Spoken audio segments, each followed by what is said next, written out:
Before the video gets started, I want to let you know that there's going to be some shooting at the end, and the volume on that might be kind of high. So be prepared that when the talking stops and the shooting video starts, you may want to adjust your volume down. Thanks and enjoy the video. Hi folks, doing a review video today on my Generation 3 Glock 19. This particular pistol is my oldest carry gun that is still in use, that is still in the rotation. It's not my only carry gun, but it is one that I do carry sometimes and have done so for about 10 years now. Got this in 2012, somewhere in there.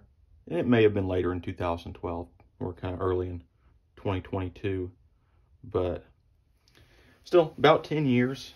And based on when I was tracking it pretty closely and reasonable estimates after that, it's probably sitting at somewhere about 25,000 to 30,000 rounds, in the ballpark of that. I used to track it fairly closely. As I've added other pistols to the rotation, I don't keep as close of track just because I'm not putting quite the round count on it anymore. But once upon a time, it was my go-to shooter, and I shot it quite a bit. Did a little IDPA with it, and just general routine shooting and training and all that stuff. It's not stock, not at all. In fact, it's had a lot of work done to it. Took the finger grooves off because I don't really care for them too much. Just ground them down and then did a little handiwork with a wood burning kit. I think it turned out all right. Looks halfway decent. Got the titanium Cerakote on the slide. It was starting to show quite a bit of holster wear, and so Cerakote it, and now it still shows holster wear. So it's been used quite a bit.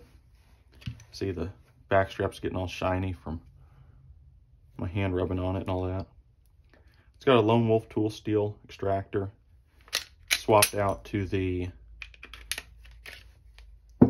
30274 ejector. This had the kind of stovepiping problems that were an issue whenever Glock switched over to the metal injection molded extractor around the time of the introduction of the Gen 4. Even though this is a Gen 3, it got a memmed extractor that was causing some problems. So Lone Wolff tool steel on the extractor, Glock's 30274 ejector. And it's got a ghost connector in it, polished the internals. Ameriglo sights, got the yellow box front with the tritium vial, and blacked out rear with the two tritium vials. Square notch in the back, I kind of like that. I'm not a big fan of the U-notches. They're okay, but it's not my preference. I think that's about it on the gun. I used to have the Vickers slide stop, the Vickers magazine release. I ended up getting away from those. I found them too easy to ride and cause the slide to not lock back, and then to bump the magazine release. I accidentally had it in the holster with the mag still in the gun, but popped out. So after that, I switched back to stock. It's a little harder to get to, but it's not bad. I'd rather that than have the mag falling out. It's got a Wolff extra power striker spring in it. It's on, I don't even know how many times I've changed out the recoil spring, probably 3 or 4. I think 3. It's had the trigger spring replaced a few times. Of course, the slide stop with its spring have been changed a couple times. And I think that's about it on the gun. It's been a good shooter, aside from those initial issues that were associated with the change in manufacturing process on that extractor. Since then, it's been great, other than, just routine replacement of springs and stuff. Been a good gun. For most of the time I've had it, it's been carried And this Raven Phantom with the tuckable belt loops.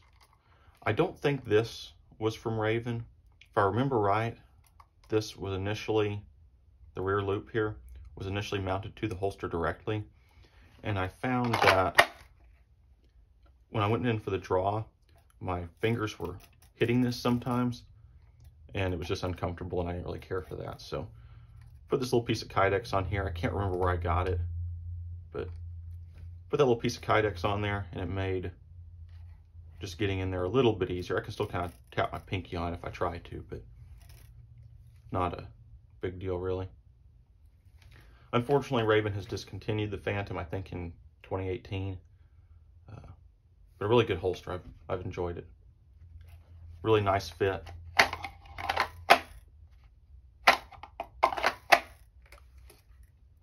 And it just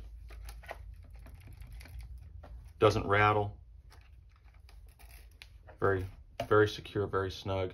Really smooth to draw too, though. It's not like it's just absurdly tight. It's just a firm pull and it comes right out. Great holster. And there's companies that make very, very similar ones to the Raven Phantom. That's just Raven's quit that product line. For spare magazines, carry them in a Comp-Tac 2-mag pouch. I like external magazine carriers. I don't really care for inside the waistband on that. And this has been good. Just snaps over the belt loops.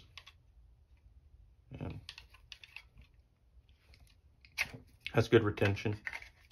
They come out smoothly, but since they're molded, it's really an exact fit. Adjustable tension with these screws. I don't know why they have 2 in the back and only 1 in the front, but that's what they did, and it seems to work fine. I haven't had any problem with that. Just kind of an interesting design choice there that they did.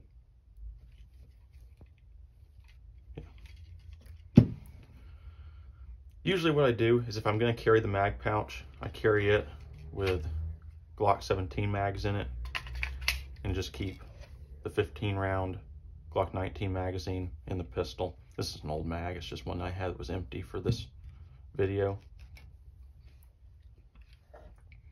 But yeah, that's about all there is to it. Oh, put a little bit of silver Sharpie there just for you're coming in. It makes it a little easier to see the mag well. Just a little contrast, I guess. I'm not sure it helps that much, but it was a trick folks were doing some years back, and I don't know. It doesn't hurt anything for sure. It might help. But yeah, that's pretty much all there is to it. If you stuck around this far, you'll be seeing some shooting videos, so enjoy. Have a good one. Like and subscribe. Thank you.